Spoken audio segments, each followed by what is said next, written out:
Hello, good afternoon, everybody. So today we're going to talk about something a little bit different. This is actually some material that I haven't taught before, but I think will be interesting as a sort of way to build off on some of the machine learning that we've covered so far. So we are going to start a little bit differently here. And let's see. Okay. So here is two pictures, and I need a volunteer who wants to help chat a little bit. I can volunteer. Okay, cool. So we got two pictures here, and I'm wondering if you could tell me, if you had to sort of classify these images, what would you say each of them are? On the left is a cat and the right's a dog. Okay, cool. And how do you know it's a cat versus a dog? My life experiences, I guess. Okay, so you like, so you have some, I guess, historical idea, or I shouldn't say, like personal idea of what like a dog and a cat might be. And if you were just looking at the pictures, right, so nothing about how they move or how they sound or anything, if you just look at the pictures, like, are there any like specific characteristics of the pictures that make you go, oh, that's a cat and that's a dog? Yeah, like the shape of the eyes. Okay, the shape of the eyes, great. Like other like whiskers, other kinds of facial features. Okay. And proportions. So, yeah, okay, so like proportions. So like, okay, so maybe I'll just ask about some specific things, like let's say the ears, like what are different about the ears between the cat and the dog? Yeah, like this one, the cat has like straight upright ears, the dog has floppy ears, but there can also be dogs that have upright ears. That's okay, not too helpful sometimes. okay. What about, so you mentioned the eyes, what's different about the eyes? The shape and the like the size of the pupil. Okay, yep. And what about like the nose, for instance? Yeah, the cats have triangle noses, and I don't think dogs are as triangular. Okay, yeah, great. So there are like all these little subtle clues, you know, we kind of take it as like really obvious, right? Oh, obviously this is a cat, obviously this is a dog. I could probably find some examples where it might be like a little bit more ambiguous, right? But we have a pretty sort of good idea because we've kind of seen cats all the time and dogs all the time, and you're pretty well like trained to kind of identify specific features, even if we don't like actively think about them. And in fact, there are probably a bunch of like extraneous pieces of information that we wouldn't need to know to determine if this was like a cat and a dog, right? So for example, let's say I had like a way grainier picture like this. Do you think you'd still be able to tell if it was a cat versus a dog? Yeah, I mean, think I'd be able to. yeah, yeah. I mean, even without having seen the like first image, I think most people would be able to tell. I mean, the kind of features that we're talking about are maybe a little bit less clear. Well, like the ears, I think might be still really obvious. Maybe the nose and the eyes might be a little bit harder to tell. But okay, like there are some things about it that still probably make it really obvious. And so part of what we'll be talking about today is kind of having to do actually with a lot of the sort of fundamental techniques that we've talked about, but it's in sort of a really applied sense for image classification. Another example that I'll just like quickly point to is another way of extracting information. So on the left, we say, okay, there's obviously this picture of a cat, and it's got all this like details with the background and everything. But if you just take out like the outline or the edges of the shape, I bet that if I were to show just the picture on the right and asked, okay, is this a cat or a dog? You'd probably be able to pretty accurately give a good answer. And so this is kind of the concept that we're going to try and build upon more sort of fundamentally in the lecture today. Okay, so let's jump over to the whiteboard.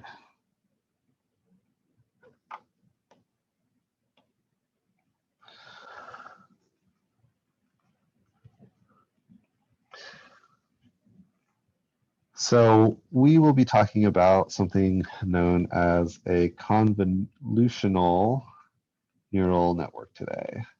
And this is essentially just going to be building off of, I guess, 2 lectures ago when we talked about these feed-forward neural networks, also known as multi-layer perceptrons. So this is a class of deep neural networks.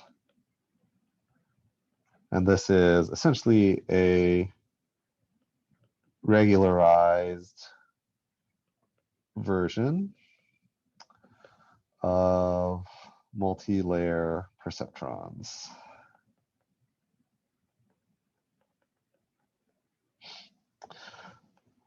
So this is particularly suited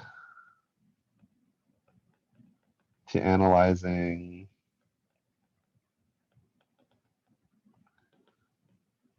grids of data. So I don't know how many folks will kind of end up doing image classification in your kind of research, but this was actually a topic that that was relevant for some past students. So someone had done a project based on like traffic image data, and so because of that, I thought this might be interesting to learn about and maybe relevant for some people.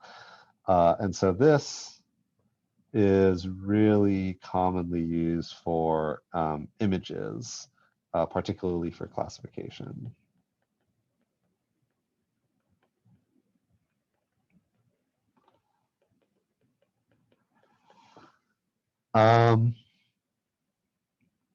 Okay, let's consider a picture. Here, maybe I'll draw like a bird or something. And maybe it can have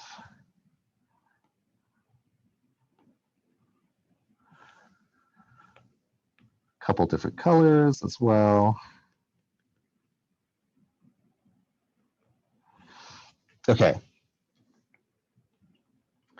So how the heck do we get from like some kind of picture into what we think of as your traditional like data inputs of like numbers that are arranged in columns for like your inputs into your model?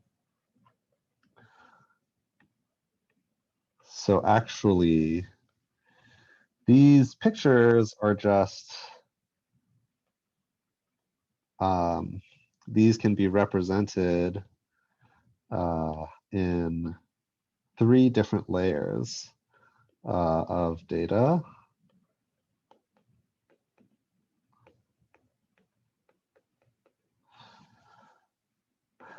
And that's RGB. So this is red, green, blue. And so you can compose any image into these essentially 3 channels, and mixtures of these 3 different colors will allow you to essentially draw these pictures.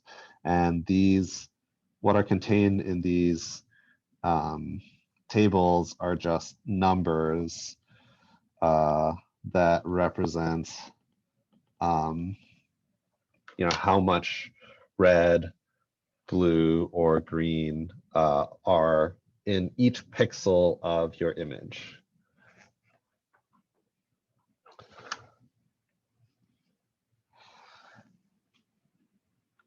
Okay. If we were to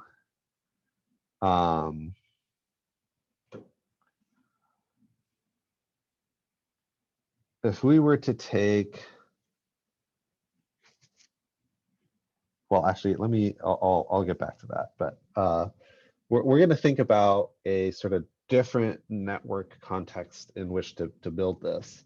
And essentially the reason why we're doing something different from the feed-forward neural network, the multi-layer perceptron that we talked about before, where you could, in theory, just like take all of those, let me go back. You could actually just take all of these numbers, arrange them into a giant vector, and then do a feed-forward neural network where all of your layers are sort of completely connected. But when it comes to computation, that ends up being a little bit too big to do practically. And so there are a bunch of these techniques through designing a convolutional neural network that's going to let us really sort of reduce the amount of information that you put into the fully connected network, which also will help prevent overfitting. So what we're going to do is we will, I'm just going to call this, quote, process the image with 3 different techniques.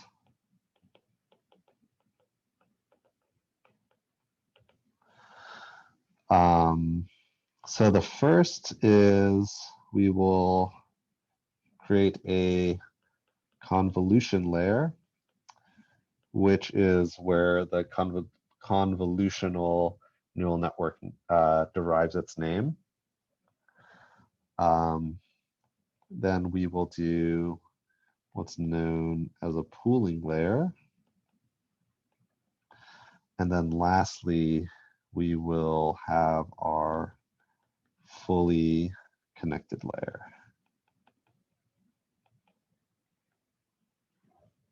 Okay. So let's start off by talking about the convolution process. So let's say you have an image, and going back to the slides that I was showing, the pictures that I was showing before, we were still able to do classification of the image when it became blurry, which means, okay, hey, I don't need all of the information in order to do this classification. Like much in the same way that your own brain works, you don't, you can have like a blurry picture or a picture with just the edges as a way of identifying or classifying the image accurately. And that's something we can take advantage of here in order to reduce the size of your input layer so that we can like feasibly compute the neural network. So the convolution process is the first step in which we'll try and reduce the image.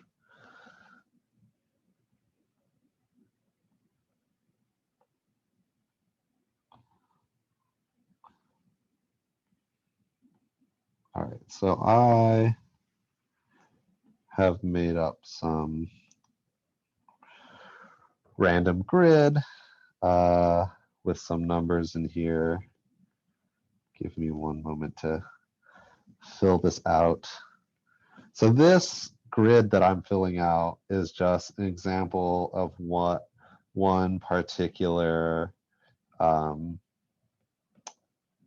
image might look like when it's broken down into one of your channels for like red, blue, or green.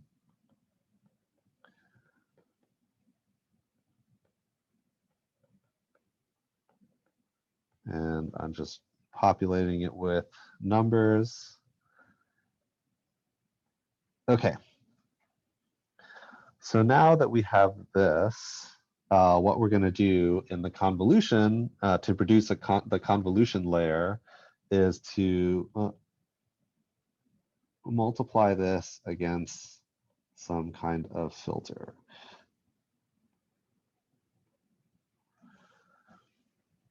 So this is one of the simplest filters that you can have.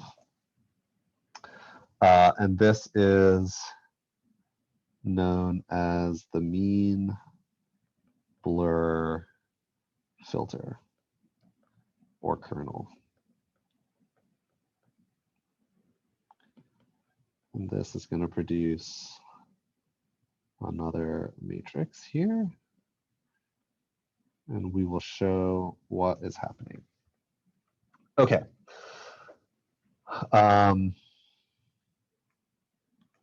The way this a filter works is that it's going to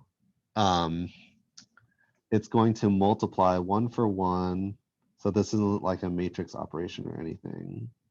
So for this value here, I'm applying for the value 45. What I'll be doing is applying a this mean blur filter. And the procedure is pretty simple. I'm just going to multiply each respective entry with the entry in the filter.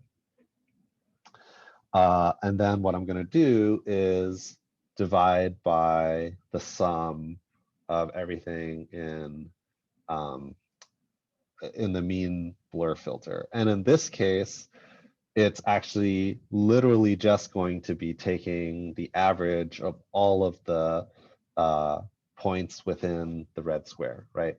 If I do 20 times 1 plus 30 times 1 plus 40 times 1 and so on and so forth, and then divide by 9, which is the sum of everything in the filter, that's simply taking the average. And so this is, again, one of the simplest filters that you can do. And that's going to lead to a value of 41.6. And then what we're going to do is we're going to go over and check one pixel in the horizontal direction. We're going to be stepping both vertically and horizontal in increments of 1. And so that's known as a stride. So a stride is number of steps in a direction to apply the filter. Okay, so the next number we're going to look at, or the next pixel we're going to look at, is this guy, 84. And so we have a new square here.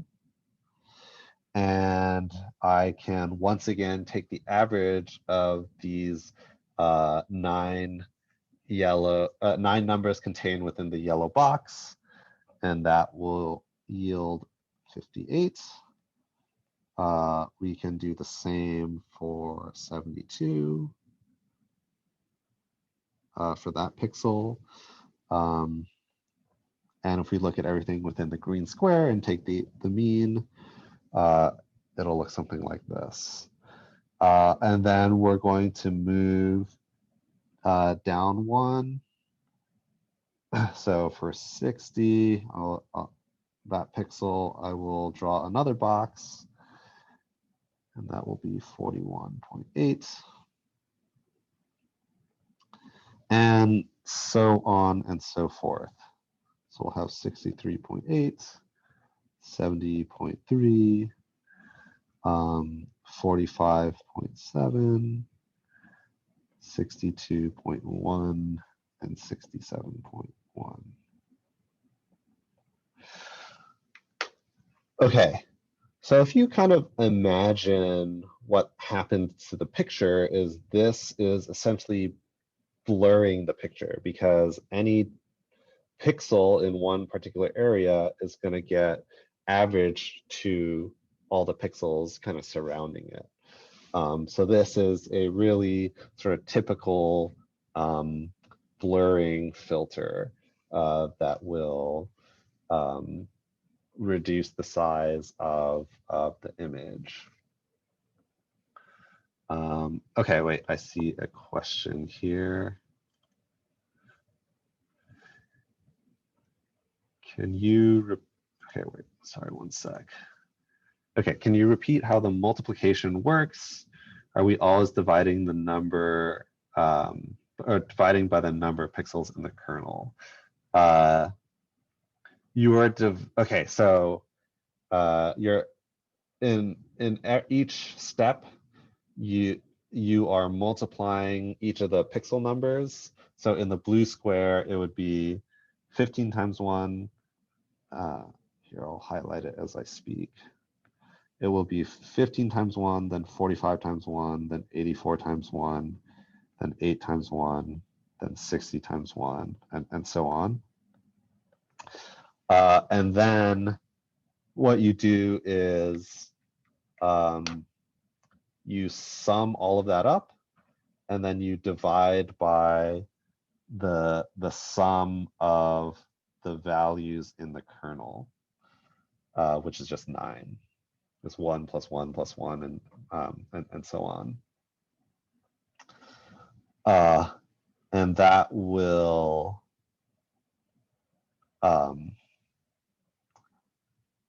yeah, and that's how you get the mean. And we're going to talk about other filters that you can apply in just a second. So yeah, maybe if that's still not clear, then we'll see what happens with the other filters.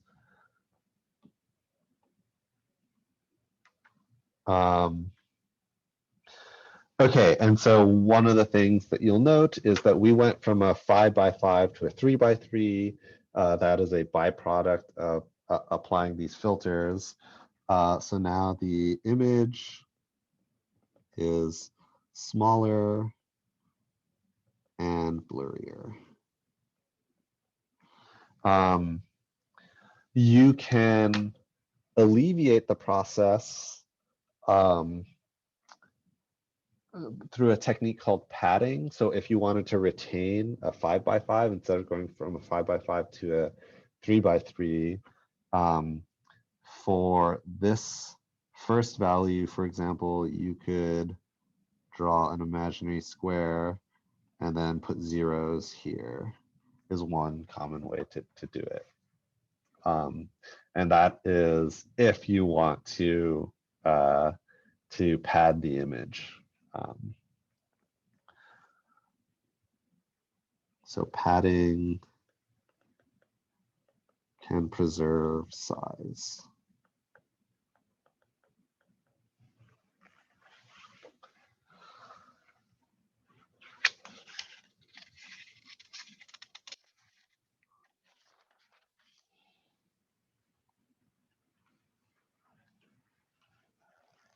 Okay. So other common filters.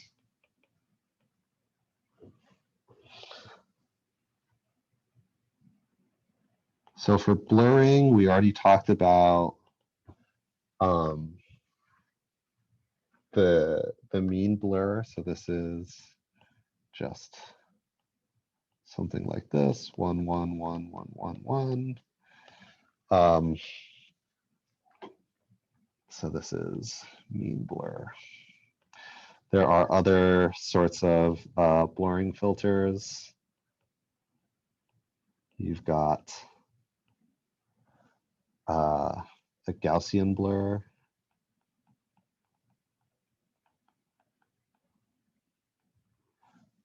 This is 1, 2, 1, 2, 1, 2, 1, 2, 4. So it will weight the central pixel the most, and then the ones adjacent to it, and then the ones diagonal to it have the sort of least weight. And in this case, right, the procedure would be the first entry would be multiplied by 1, the second entry would be multiplied by 2, the third one would be multiplied by 1, and so on and so forth in the same procedure, except now what you're going to do is you're going to sum it all together, and then you're going to divide by the sum of the filter, which is going to be what, 16. So it'll be once you apply the product for the filter, that pixel, you sum up the values and divide by 16.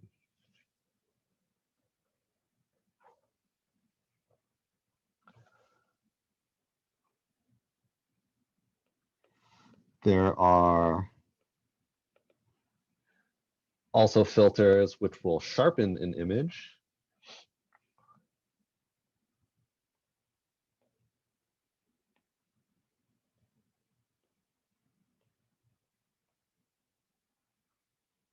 Zero, -1, 0, -1, 5, -1, 0, -1, 0. Okay, and so what this does is it makes a huge emphasis on the middle value, and then everything else around it gets kind of faded out. And that's one way that you can like crisp up an image. It's kind of like the opposite of what blurring is doing.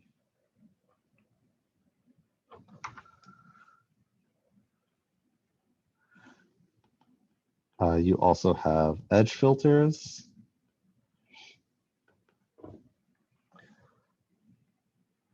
So for example,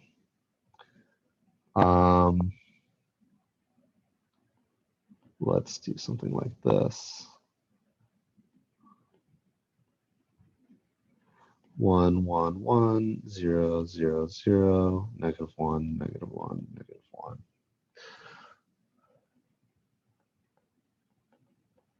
So this is a vertical edge filter.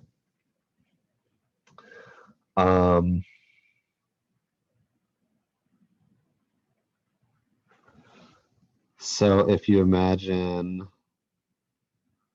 if I were to do this sort of schematically,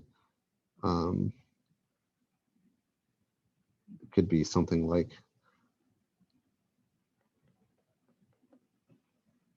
your sort of graphical representation of this edge filter might look something like this. And what ends up happening is that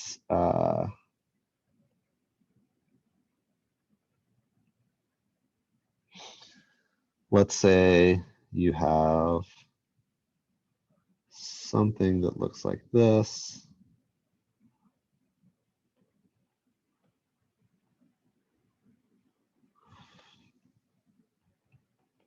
Okay, so let's say you have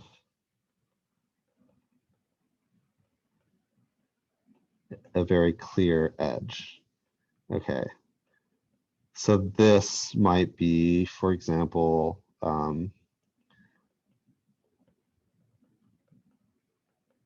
let's say the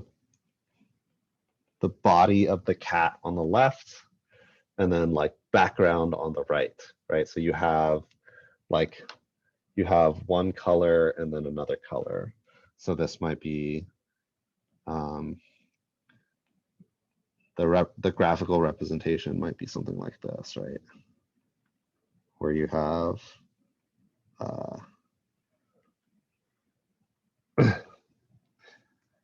a essentially two-tone thing. If I were to apply this edge filter to this, the result of this would look like so. You would get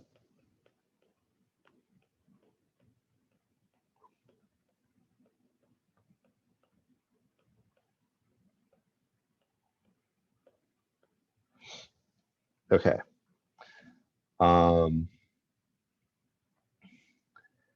And this image representation might look something like this. Right.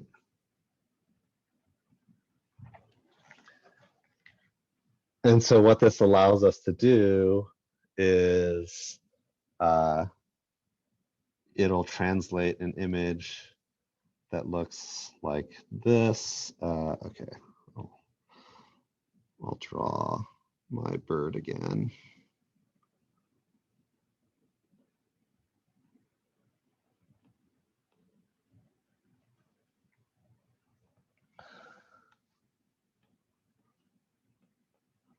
So then your new image might look like this.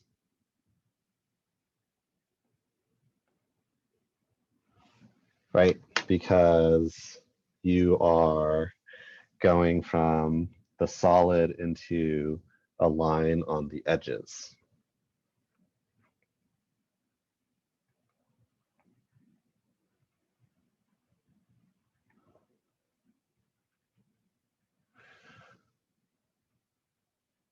Any questions about this so far?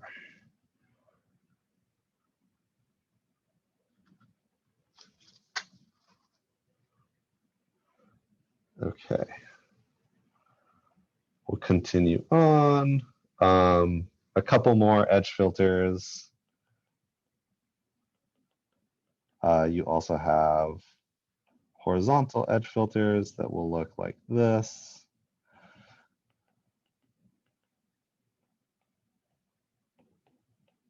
This is horizontal.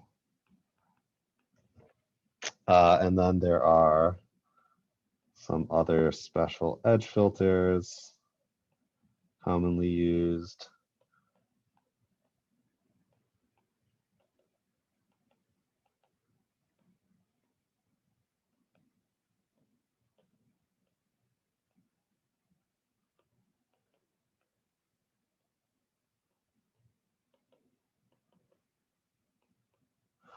So the one on the left is known as a Sobel filter, and the one on the right is a Schar filter. And essentially what these do is they place more weight on central pixels.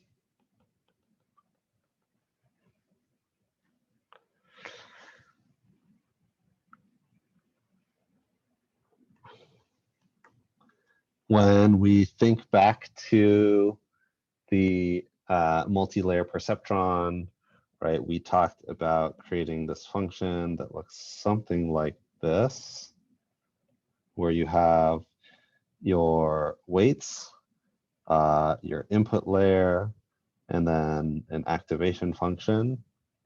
So in this context, your weights are going to be the filters that are getting applied to your input data, and then you still have this activation function. And so I'm not going to get too much into this, but the activation function for a CNN is almost always using the rectified linear unit, the ReLU. And the reason for this is it helps with computation of the gradients. And also it prevents this problem known as the vanishing gradient, which can happen with other activation functions.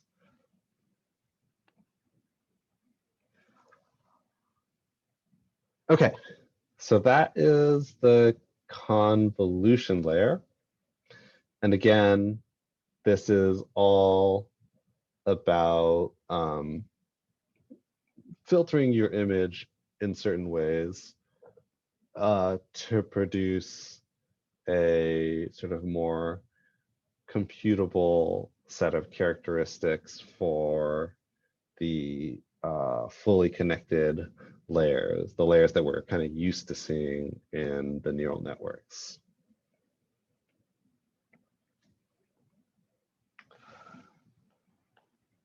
So the next step is pooling. So pooling layers.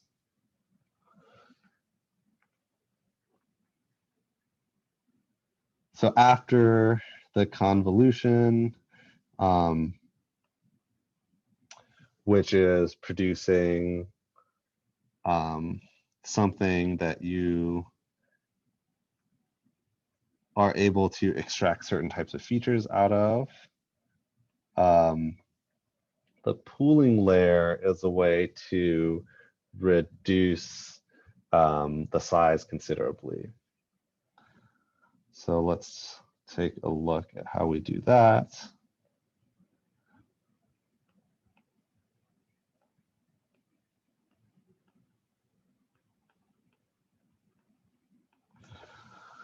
So here as well, you actually apply a certain type of filter to it. So the information that you need for the pooling layer is the filter size, the stride, and then the two types of pooling that are commonly done are max pooling and average pooling. Okay, so let me just do it like this. So max pooling will turn your matrix into a smaller version, as will average pooling. And it's pretty simple. So in this case, we're going to do a 2x2 filter, and the stride is going to be 2. So we're going to start here, and all I do is for the max pooling, I will take the maximum number, which is 9. And then for the average pooling, I'm just going to take the mean. So 15 divided by 4 is 3.75. And then it has a stride of 2. So instead of going to the next pixel, I'm going to go 2 over. So my next thing is going to be like this. So the max is 2, and the average is 5 divided by 4, which is 1.25. then we will stride 2, go down vertically. The max is 6, and the average is going to be 15 divided by 4, I believe, so 3.75. And lastly, we'll go here. The max is 3, and the average is 8 divided by 4. That's just 2. So kind of a similar process to the convolution, but really this isn't about extracting certain features of the image. This is just going to reduce the size of your layer.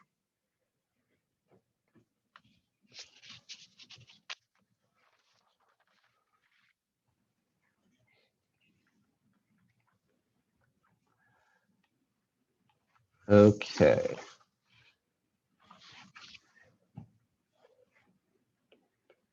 And the last step, fully connected layer. So this is just the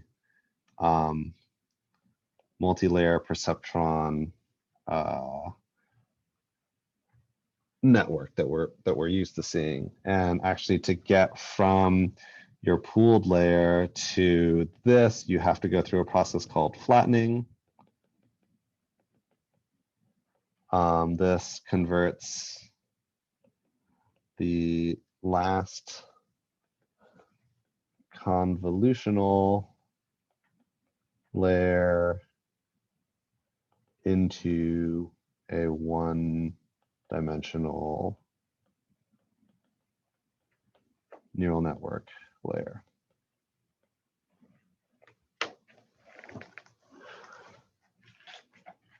Okay.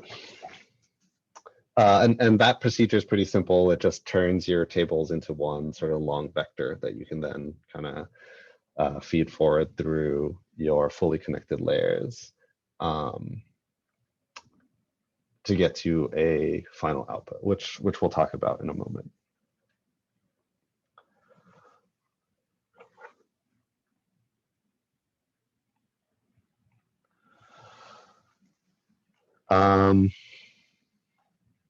Okay, actually, this might be a good point for a break. So why don't we pause here for 5 minutes.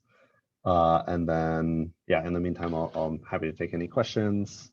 So let's reconvene at 2:59.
All right, no questions. So we will continue onwards.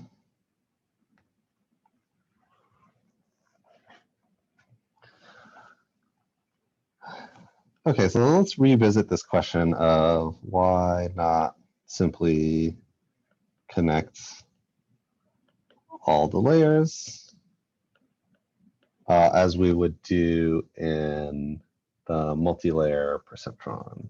So just as a reminder, we would have something like this.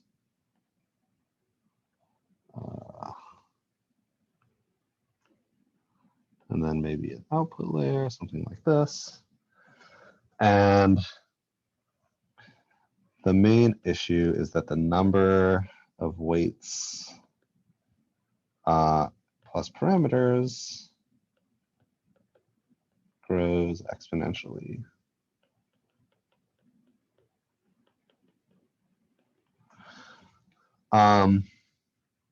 So let's think about a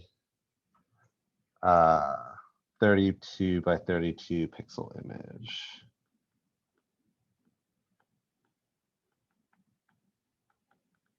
Which is going to be a fairly small image. That's like kind of like a thumbnail that you might see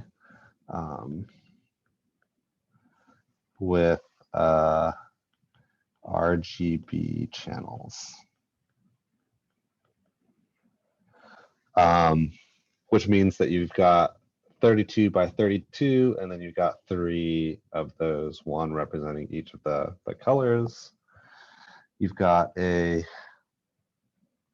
let's say you have a convolutional layer with 5 filters at 1 stride, and then you've got a pooling layer with 2 filters at 2 stride.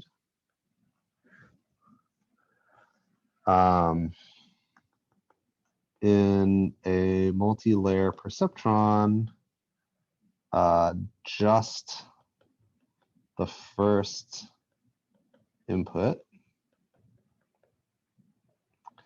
and first convolutional layer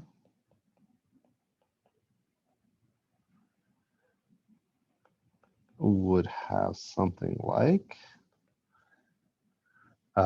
32 times 32 times 3 times, so that's your input layer times, let's say, oops,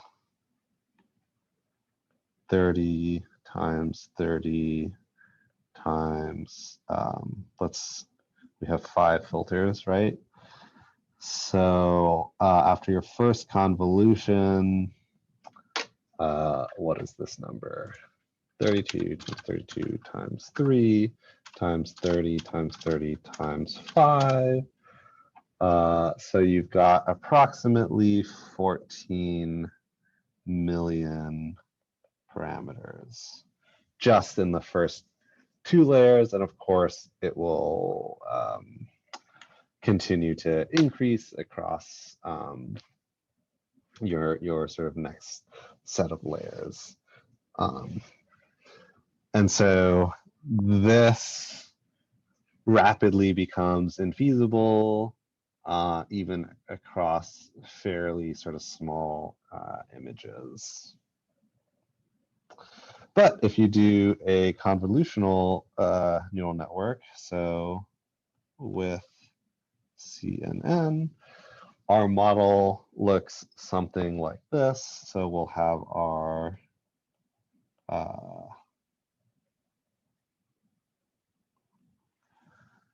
you have your 32 by 32 by 3 input layer. Then you go through your first convolution. Let's say you have, I said 5 filters and 1 stride. You may, okay, and so you'll end up with something like this, a little bit longer here. So this would be a 30 by 30 by 5 first convolution layer. And the actual dimensions of the layer is going to depend on the number of filters, the stride, the size of the filter. So this number itself can vary. And then also whether or not you're doing padding and that sort of thing. And then you will have your activation function here. Oops, ReLU. And then we may have a pooling layer.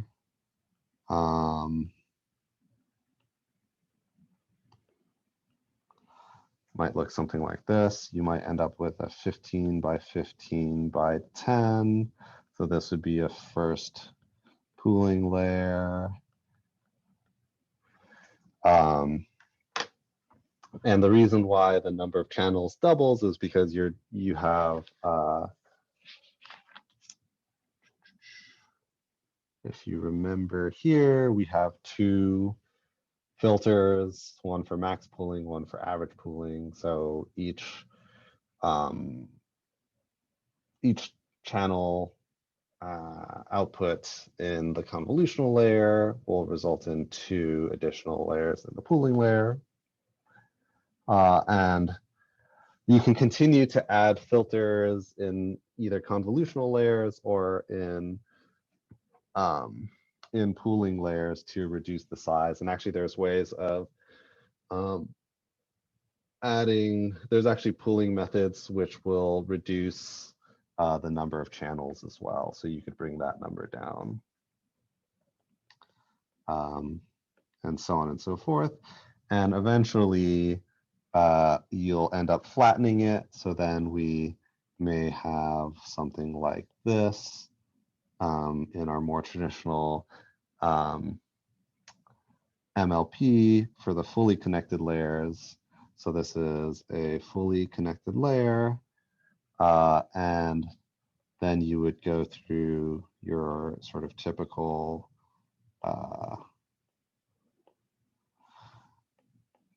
typical type of neural network for feed forward and connect all of this stuff. And this would go to a single output where we use an algorithm called softmax for classification. So what this is your last activation function that gives a single output.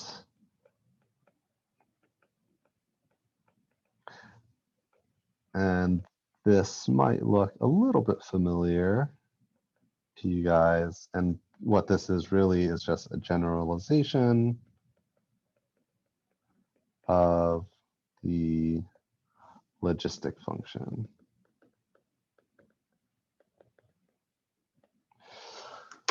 Okay, and so what this does is it eventually takes all of this reduced data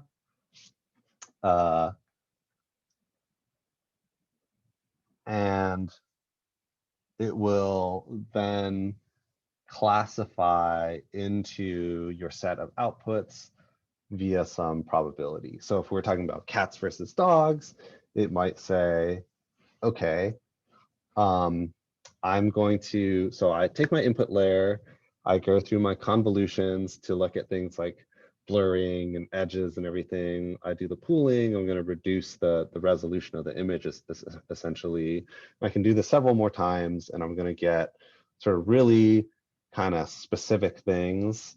It might be grabbing things like parts of a cat's ears or parts of a dog's nose or the wheels of a car, and you have all these little components, and that's going to be sort of reduced down into these fully connected layers, right? And then it will operate your neural network to calibrate the parameters of your FCL and figure out how I can arrange the weights in such a way that my final classification will give the highest probabilities to things to the final outcome associated with the image. So for example, I think one of the characteristics that we talked about a cat would be like, oh, it has a triangle nose. And what this will do is essentially be able to say, oh, okay, like when I see that a lot, there will be a higher sort of probability that it's a cat, right? And it's gonna grab all of these features that it learns itself to kind of figure out the weights that would allow it to do the proper classification.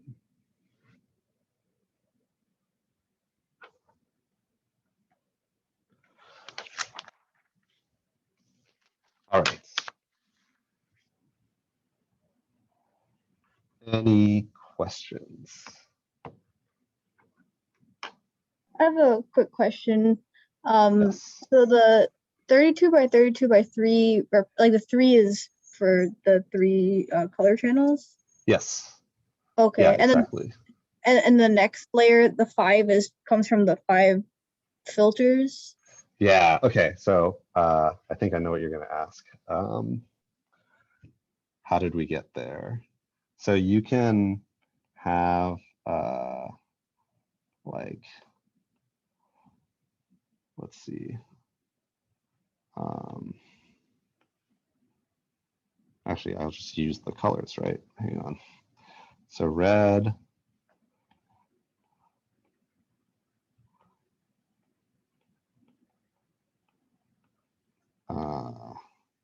Green.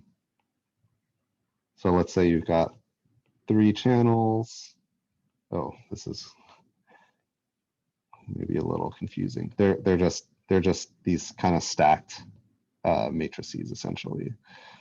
Okay, so you got 3 of these, and then you apply filters to each of them. Let's say you have some kind of filter. But when you have multiple channels, actually what you're doing is you are correspondingly having filters for each of those. And you can combine the operation of the filters such that this results in a single output. So it would be like, it would be essentially like highlighting the averages across the colors essentially in certain types of filters. So in this particular example, we are compressing the 3 colors together essentially. Is that the question that you were asking about, or did I go off on a wild tangent? Okay, yeah. So like if you had like 5, 10, and 15 as your values, they like get averaged in some way at the end? Yep, exactly. Okay. Yeah, so you can average them or you can sum them. Yeah. And there are like filters that can highlight specific colors so that like in here, like the filters don't necessarily have to be equivalent, or the filters could multiply by something like, so like if the same location has like something like this, 10, 10, and 100, you could amplify a color by multiplying, right? Because in the blues, you can multiply by like 5. And then in other channels, you might multiply by like a smaller number, and that could amplify specific like color signals. Okay, makes sense. Yeah.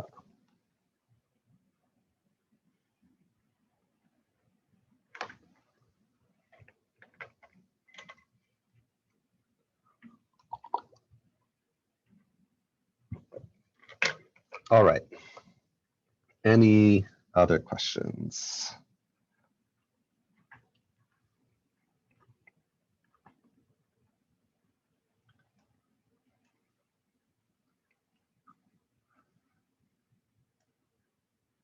Yeah, and again, I kind of going back to Trish's question, like the size of each of your layers is going to be dependent on characteristics of the filters, the number of filters, and the stride.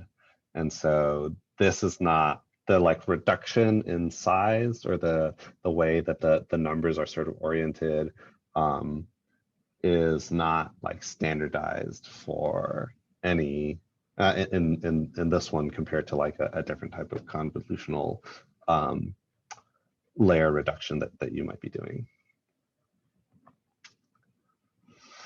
Okay, so we're going to jump over to R, and again today we're going to have to do things a little bit differently. So let me talk through this. So I've actually got all the code loaded. And the reason for that is it may be slightly more difficult for you to follow along because of these packages, which are a little bit more complex than you're used to. And actually, this particular set of code is actually taken from a nice little tutorial, and I'll post the link for that. But TensorFlow and Keras are really big libraries in the sort of machine learning world, and they're actually sort of packages that are ported from Python. And you actually need to have some kind of version of Python, and more specifically Anaconda installed in order to do this. And unfortunately, depending on how you set up your directory structure, it might be problematic for some people, especially if you have like spaces, because that breaks certain things.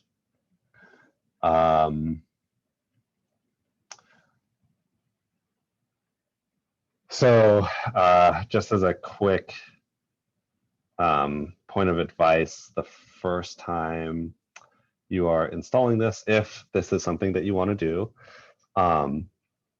so you're going to install the packages as kind of normal, and then you'll need to install TensorFlow. You'll need to run this command, and it's going to prompt you to install something called Miniconda, which is a port of Python. And I would recommend that you press yes. It's once it prompts you, it'll say Y or N, and I would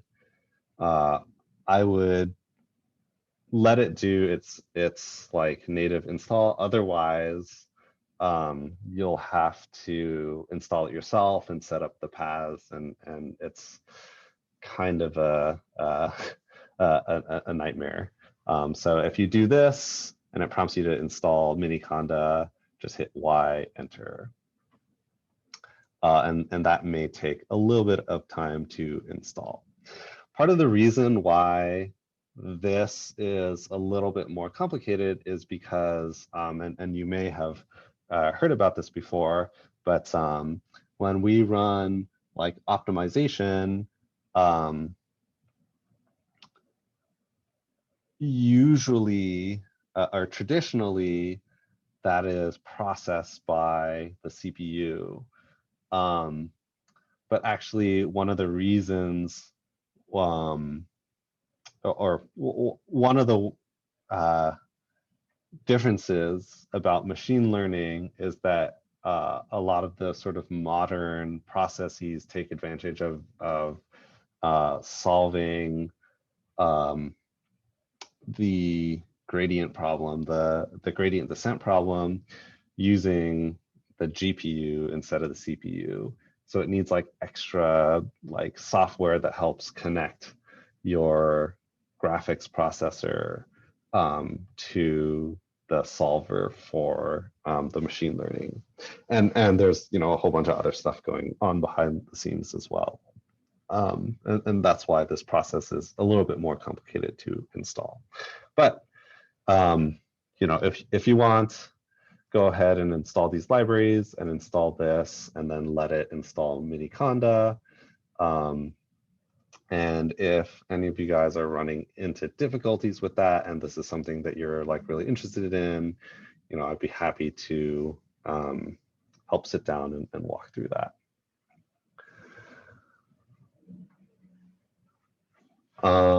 Okay.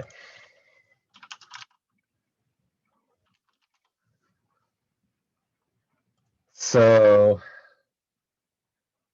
this command here comes from the Keras library, and it essentially downloads, I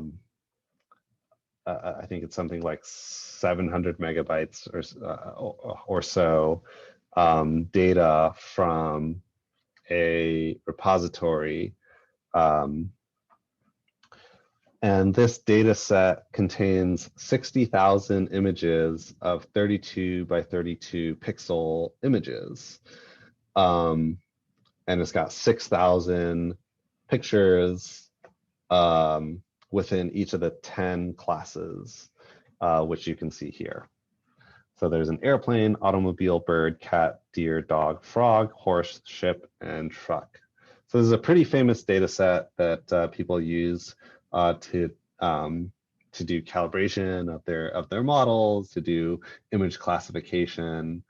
It is maintained at, I believe it's the University of Toronto.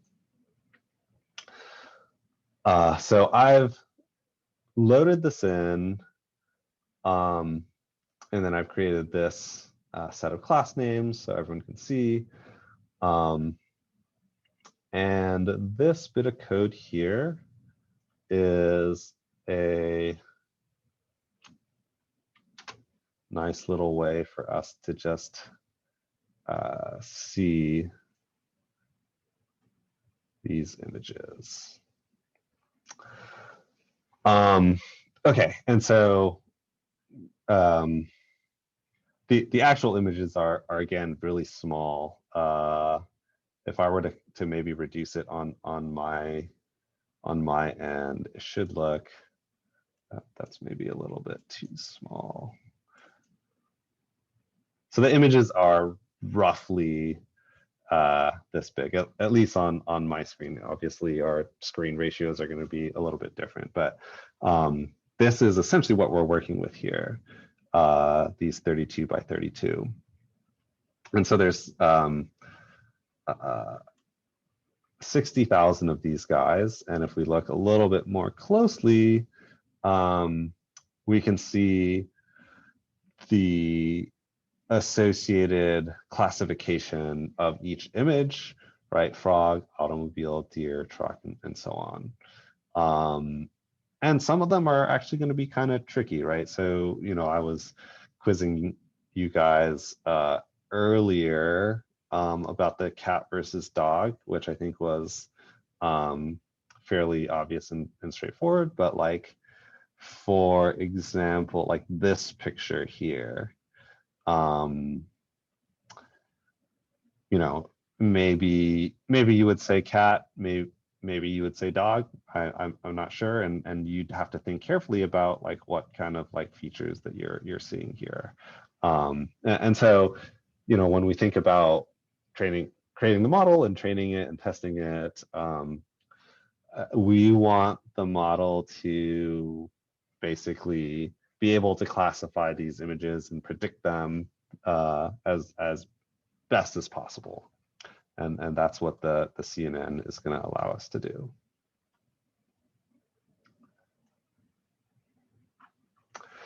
Okay, and so this, starting in line 20, is how we set up the model. And essentially what you can see here is we're going to do this Keras model sequential, and then it uses these pipes, which if you are familiar with dplyr, that syntax should be familiar, but essentially it's saying, you know, apply this to the next lines, like continue to process. Okay, and so we can see in line 21, what we're going to do is we're going to have the, we're going to create our first convolutional layer. And it's going to have a total of 32 filters, each of which are going to be 3 by 3 in for the kernel size, and then it's going to have the input shape is going to be the 32 by 32 pixels by 3, which is right the number of channels. We have red, green, blue. We're going to do a pooling. The pool size, which is essentially like the filter size or the kernel size, is going to be 2 by 2, and so on. And I should also say you're also doing this activation function. I realize I didn't talk about this, but as a reminder, the ReLU activation function is just a, I'll use a different color. It's just X, Y, 0. It is a transformation that looks like this. So everything below 0 is equal to 0. Everything above 0 on X is equal to X. So it's the same as your identity or your linear function, except anything below 0 gets put to 0. And this helps again with several sort of computation aspects of the gradient descent.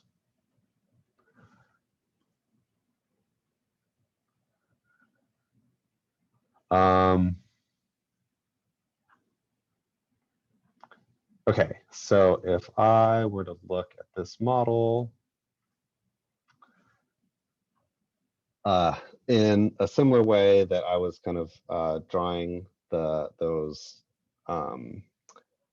rectangular cubes, this is going to tell you the size of the output shapes. We'll go from a total of 32 by 32 by 3 inputs into an output of 30 by 30 by 32. The pooling will cut that in half, and it's just doing max pooling. It's not doing the average pooling. So 15 by 15 by 32. The next convolutional layer is going to reduce it to 13 by 13. Remember, we're losing 2 pixels along the edges, one vertically and one horizontally, and then one on the top, one on the bottom, one on the left, one on the right. So you go from 32 to 30, and then you go from 15 to 13 with 64 filters. You have now that many sort of layers.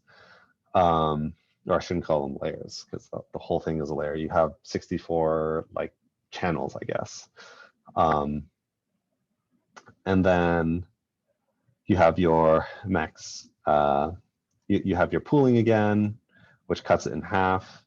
And in this case, they do one more convolutional layer. So we'll note that you end up going from something that started at 32 by 32 by 3 down to something 4 by 4 by 64.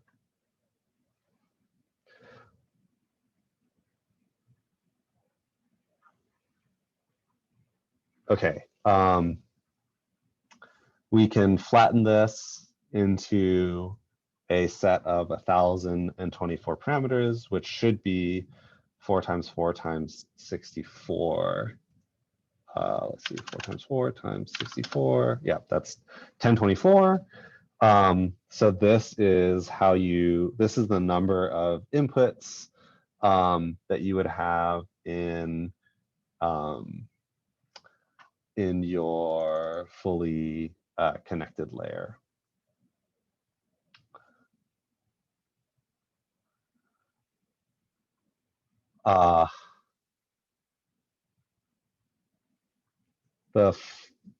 So if we think of these 3 layers as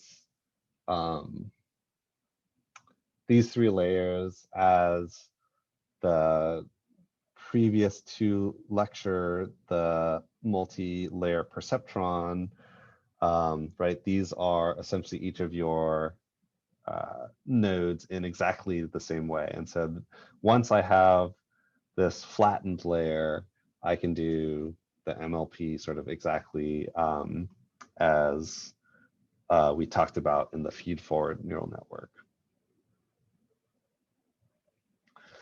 Still, you have quite a few parameters, but note that you're not really going to be changing all of these in a way that's fully connected across all of the layers.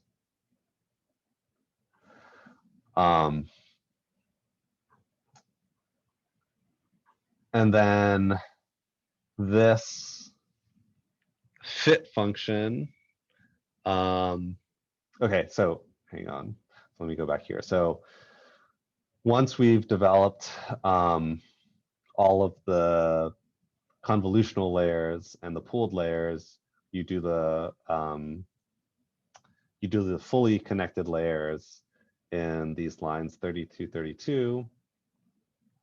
As I mentioned before, in the final layer 2 output, you're using the softmax activation, which will give you probabilities associated with your classes. And then this compile function will tell you, will tell it how to solve essentially. And so these are the optimizer that it chooses, the loss function that it chooses, and then what metric that you want to use to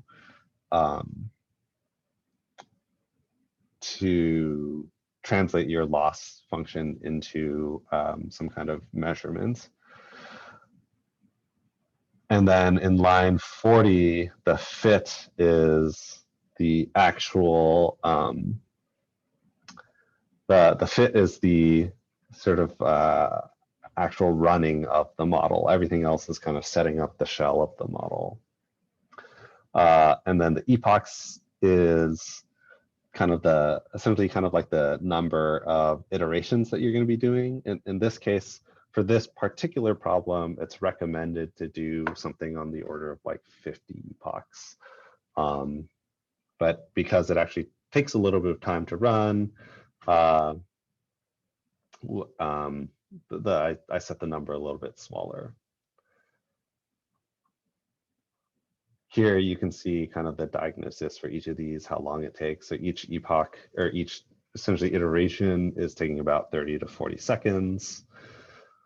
And it spits out some of the metrics.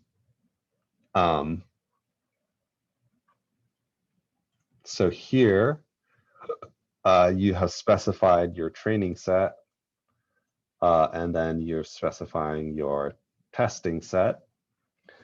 And what we can see here, I think that the sort of easiest measure is the accuracy of your validation data. So this is your, this accuracy refers to how well it's predicting within sample, and this accuracy refers to how well your model is predicting out of sample. And so after the very first calibration of your parameters, it gets, it is able to predict with about 46% accuracy. And by the time you get to the end, it's getting about 2/3 of your images correctly. So we can kind of see how that looks over time. Actually, let me just run this. So here we can see the accuracy measure. The loss is kind of like a equivalent of the it's not the equivalent of, but it's a type of error measurement, right? So thinking about like MSE that you would do in a continuous model for classification, they have a slightly different loss function and loss score. And you can see here in the accuracy. So against my validation, I'm getting up to, like I said, about 2/3 correct.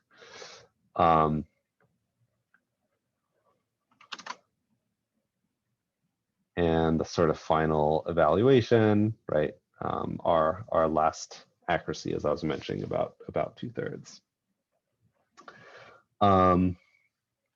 Yeah, and so this is a kind of neat tool that continues principally a lot of the concepts that we've learned in a really sort of applied manner, thinking about regularization, trying to reduce overfitting, and using this kind of specific procedure of doing your convolution to get at a particular type of problem, right? So image classification, and yeah, I don't know necessarily how much any of you guys might be applying this particular tool into what you're doing, but I think from a from like a theoretical perspective, it is really just kind of building on most of the concepts that we've gone through in this class, and hopefully is reinforcing some of that. Okay. Any questions about this? I have a question just out of curiosity. You were talking about how a student had used, I think you're saying that they were doing a project last year where they were looking at traffic camera images, Yeah. or I don't know if it was images or video, but I'm wondering if you use this same method for videos as well, like if you just do like one shot and then apply this method, or is there an entirely different method that you use for videos? I mean, I know that there is, but I'm curious if you can apply this one as well. You could. You'd basically be looking at still frames, I think, from the video. And then you could look at a whole bunch of frames, and you could actually probably, I would think, principally in the same way that we reduce this amount of information through like blurring and like edge detection and that sort of thing, you could probably reduce like the critical number of frames that you would need from a video in order to get at like a particular outcome. And so I bet I'm certain that there's going to be some kind of like filters out there that let you do this. It might be different from the exact procedure that we talk about doing filters here, because you may well, actually, no, it'll be similar, because you'll be reducing channels essentially, right? Each of your frames, if we think of those as separate channels, you can parse that down to like fewer channels. Okay, thank you. Mm-hmm.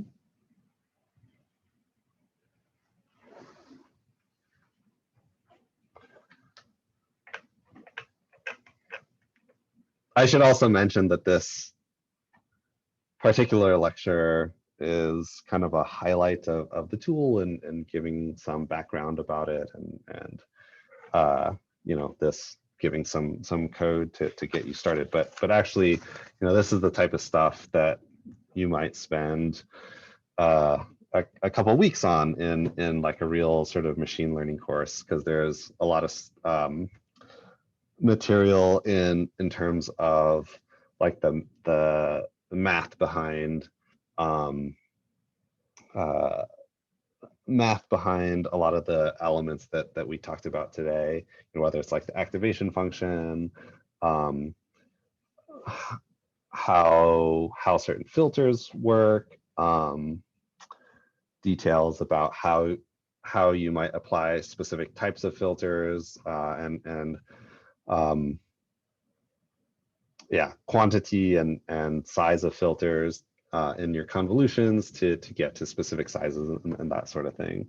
So yeah, there's a lot of like stuff behind the scenes going on here that we really kind of gloss over. But if this is something of interest, you know, this is really sort of classical stuff that you would learn in like a machine learning course.